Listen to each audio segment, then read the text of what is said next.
C'était sa 10e visite en Corse et cette visite, Nicolas Sarkozy l'a placée sous le signe de la fermeté.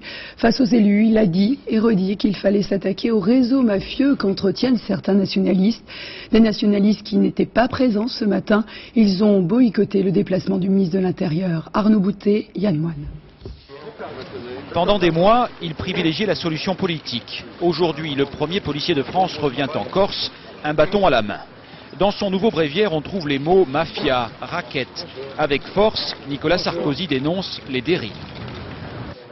C'est l'argent du crime qui corrompt tout en Corse. C'est l'argent du crime qui entretient la peur. À la préfecture, seuls manquent les élus nationalistes. Pour les retrouvailles de l'après-référendum, le contexte a changé. Ceux qui hier s'opposaient à Nicolas Sarkozy, aujourd'hui l'encouragent et empruntent le même vocabulaire. La violence, la bombe, le chantage, le racket, la menace. Ce sont des méthodes classiques des mafieux et ceux qui les utilisent sont des mafieux.